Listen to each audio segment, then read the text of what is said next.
हरि ओम। हम लोग अब श्री रामचरितमानस में अरण्य कांड को उसका पठन पाठन कर रहे हैं, उसका आनंद ले रहे हैं, श्रवण कर रहे हैं। और हम जानते हैं कि बाल कांड में भगवान के जीवन के प्रारंभ की कथा है। अयोध्या कांड में अयोध्या में पहले भगवान राम के अभिषेक की तैयारियां, फिर उनका वन जाना और वन जाने के बाद भरत इत्यादि सब लोगों को उनको मनाने के लिए जाना। तो ये सारी कथा चलती है। लेकिन जब भगवान राम नहीं मानते और भरत को, बाकी सब लोगों को वापस भेज देते हैं, तो ये लोग तो वापस चले जाते हैं।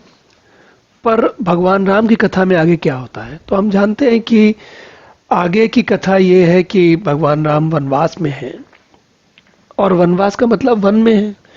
तो भगवान और रामचंद्र जी, सीता जी, लक्ष्मण जी गहरे वन में और आगे गहरे वन में प्रवेश कर जाते हैं। और उस गहरे वन में प्रवेश करने के बाद उनका 14 वर्षों के जो वनवास का समय था, उसमें से अधिकांश समय उस वन में ही बीतता है। और वैसे तो रामचरितमानस में, रामायण में अरण्य कांड उतना बड़ा चौपाई या कविता की दृष्टि से उतना बड़ा नहीं है, लेकिन इसमें इस कांड में ही उनका अधिकांश समय बीतता है। और जब समय बीतता है तो समय कैसे बीतता है उसकी एक झलक यहाँ पर हमको इस कांड में मिलती है। और ये भी पता चलता है कि भगवान राम जब अरण्य में रहे या वन में रहे, वनवास में रहे, तो वास्तविकता में उन्होंने वनवास के समय में क्या किया।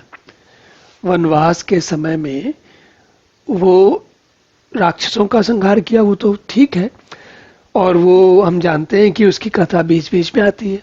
पर अधिकांश समय क्या किया उन्होंने, वो भी, उस पर भी ध्यान देना चाहिए। तो इस कथा में वही भाग आता है और ये पता चलता है कि भगवान रामचंद्र जी, सीता जी, लक्ष्मण जी कैसे वनवासियों से, ऋषियों मुनियों से मिलकर उनकी साधना में उनकी सहायता करते रहे। भगवान स्वयं उनको अपने दर्शन देकर, उनके जो भी जैसी भी उनकी भक्ति होगी उसका सही प्रकार का प्रसाद देते हुए भगवान ने वन में सब लोगों के सुख का कार्य बनाया। तो वन, जो दुरूह वन होता है, बहुत बड़ा, जैसे आप एक इस चित्र में ही देखें तो ये देखिए भगवान राम के चित्र के पीछे जो वन दिख रहा है, ये वन भी बहुत ही दुरूह वन है। दुरूह वन का मतलब होता है जब दूर दूर तक वन ही वन चलता हो और कहीं पर कोई व्यक्ति, मार्ग, ग्राम कुछ न दिखे। तो भगवान ऐसे ही वन में 13 वर्ष रहे। और क्या हुआ वो कथा भगवान अब आगे कहते हैं यहाँ पर। तो तुलसीदास जी कहते हैं, पुरनर भरत प्रीति में गाई, मति अनुरूप अनूप सुहाई, अब प्रभु चरित सुनहु अति पावन, करत जेबन सुर नर मुनि भावन। तो पूर्ववासियों के और भरत के अनुपम और सुंदर प्रेम का मैंने अपनी बुद्धि के अनुसार गान किया, बताया उनको। अब देवता, मनुष्य और मुनियों के मन को भाने वाले प्रभु श्री रामचंद्र जी के वे अत्यंत पवित्र चरित्र सुनो, जिन्हें वे वन में कर रहे हैं। वन में जब हैं तो वन में और लोगों के साथ क्या बात कर रहे हैं, कैसे जीवन चल रहा है उनका, तो उसका एक आनंद लेते हैं। तो एक बार चुनि कुसुम सुहाए, निज कर भूषण राम बनाए, सीता ही पहिराए प्रभु सादर, बैठे फटिक शिला पर सुंदर। एक बार सुंदर फूल चुनकर, जैसे होते हैं प्रिय प्रेयसी के साथ, तो भगवान राम ने स्वयं अपने हाथों से सुंदर फूल चुने और उनके सुंदर गहने बना के, फूलों के गहने बना के, भांति भांति के गहने बनाए, और सुंदर स्फटिक शिला पर बैठे हुए प्रभु ने आदर के साथ वे सब सीता जी को, श्री सीता जी को पहनाए। और सुरपति सुत धरि बायस बेखा, सठ चाहत रघुपति बल देखा, जिम पिपील का सागर था, महामंदमति पावन चाहा। अब भगवान जब ये चेष्टा कर रहे हैं, क्या चेष्टा कर रहे हैं कि अपनी प्रेयसी माता सीता के साथ उनको उनके प्रेम भाव में उनको विभिन्न प्रकार के फूलों से सुंदर सजा सवा कर श्रृंगार कर रहे हैं। तो जब ऐसा चित्र हमें देखने को मिले तो स्वाभाविक है हमारे मन में भी भगवान का मनुष्य रूप बड़ा प्रबल हो जाता है। और यही बात हो गई किसके साथ? देवराज इंद्र के पुत्र जयंत के साथ। जयंत ने देखा कि भगवान तो मनुष्यों की तरह सीता जी का साज श्रृंगार कर रहे हैं, उनके दोनों लोगों के आपस में प्रेम व्यवहार चल रहे हैं और लक्ष्मण जी सीता जी मनुष्यों की तरह वन में रह रहे हैं। तो उससे भ्रम हो गया, जैसे हमें भ्रम हो जाता है, हम भगवान के बारे में कथा सुनते हैं तो हमें ऐसा भ्रम हो जाता है कि भगवान जो है वो बड़े सीमित हैं। और भगवान कितने असीमित हैं वो कैसे पता चलता है? तो देखिए, जैसे इंद्र के पुत्र जयंत को पता चला, वैसे ही देखिए हमको भी पता होना चाहिए कि कैसे भगवान असीमित है। भगवान कैसे हैं उसको भी जानना चाहिए।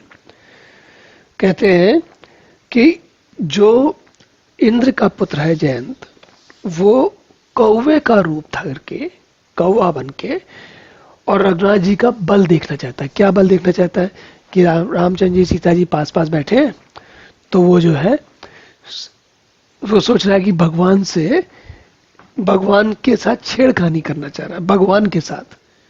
अब ये बुद्धि तो हमें मनुष्यों में भी आ जाती है कभी कभी। हम लोग भगवान को भगवान ना समझ के ये समझते हैं कि भगवान जो है वो हम और मनुष्य जैसे ही हैं, तो उनके साथ हम कुछ भी कर सकते हैं।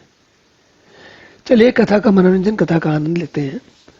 तो क्या करता है, जैसे देखिए तुलसी लिखते हैं, जिम पिपीलिका सागर था, महामंदवती पावन चाह। जिस प्रकार पिपीलिका होती है चींटी, वो सागर की था लेना चाहे, उसी प्रकार महामंदमती पावन चाह।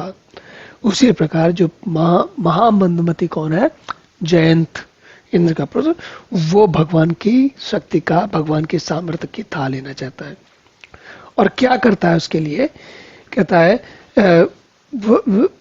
जयंत क्या करता है? सीता चरण चोच हति भागा, मूढ़ मंद मति कारण कागा।